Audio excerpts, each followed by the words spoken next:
Halo, gue tuh suka tergelitik ya dengan ekspresi orang pada saat mereka kena masalah. Ada beberapa orang yang bilang kayak, kenapa harus aku yang terkena penderitaan ini? Why me? Apa salah saya sampai saya terkena musibah atau penderitaan ini?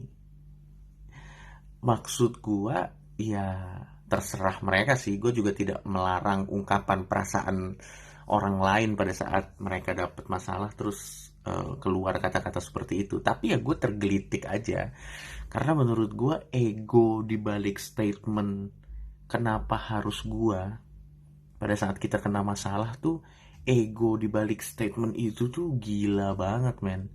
Maksud gua, apa yang bikin elu lebih spesial daripada manusia lain sehingga lu nggak boleh kena masalah? Apa apa menurut gua ego di balik kata-kata itu tuh luar gila banget. Dan maksud gua yang harus kita, paling enggak gua ya, yang gua pahami adalah masalah atau problem atau musibah itu adalah bagian dari kehidupan. Jadi mau lu selurus apapun, lu pasti akan kena masalah. Nggak mungkin lu nggak kena masalah gitu. Semakin cepat kita sadar ini, semakin apa bisa dibilang, semakin gampang kita bisa berdamai dengan masalah yang ada ke kita gitu. Dan masalah itu sebenarnya basically kemungkinannya terjadi itu karena dua, atau musibah tuh kemungkinan terjadi karena dua. Ya, yang pertama adalah karena our bad decision. Jadi keputusan-keputusan buruk kita di masa lalu yang akhirnya setelah diakumulasi kita kena getahnya sekarang. Atau yang kedua adalah masalah atau musibah yang terjadi di luar kendali kita. Kita udah lurus-lurus aja, terus tiba-tiba kita kena masalah gitu. Nah, maksud gua, ini kan dari dua masalah ini kan solusinya udah jelas. Yang pertama, kalau kita kena masalah dari bad decision kita di masa lalu, solusinya daripada kita, kenapa harus aku? Kenapa? Kenapa aku adalah orang tersial di dunia?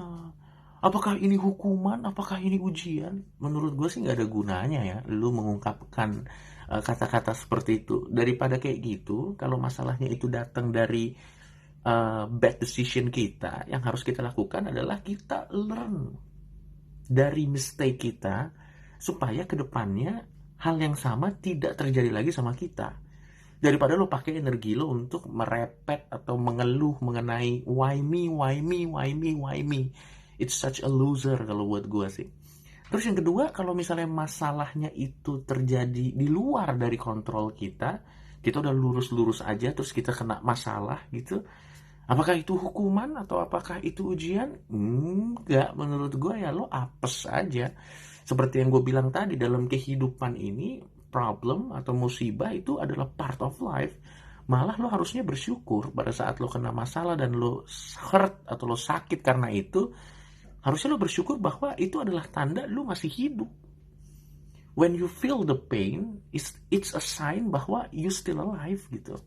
Ya udah, daripada lo pakai energi lo untuk menerka-nerka kenapa musibah itu terjadi ke lo, kenapa untuk, atau bahkan mencari kambing hitam bahwa sepertinya ini adalah ujian dari yang melakukan. Daripada kayak gitu, lo berdamai aja dan gunakan energi lo untuk start over again.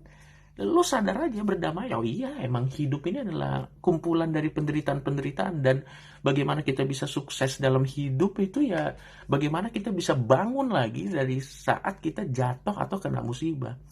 Cuman kayaknya beberapa orang, terutama masyarakat kita tuh kalau kena masalah, dia lebih suka mencari kambing hitam. Kenapa masalah ini bisa ada? Bukannya mencari solusi atau start over, tapi mencari atau merasionalisasikan kenapa sih gue kena masalah. Ini pasti adalah grand design dari sesuatu yang lebih besar dari gue. Ini adalah takdir. Excuse, excuse, excuse. Bukannya kena masalah do something, tapi mencoba, ini adalah cobaan. Fuck. Kalau buat gue sih, lo kena masalah, dicari. Kalau itu adalah bad decision, jangan diulangin lagi, learn from it. Kalau itu memang adalah Sesuatu yang di luar kontrol lo, berdamai aja and start over again. Stop making excuses. Itu sounds like a loser sih buat gue. Tapi sekali lagi, kalau lu merasa nyaman dengan itu, silahkan. Tapi kalau gue sih tergelitik aja denger orang di kiri kanan gue suka ngomong-ngomong kayak gitu.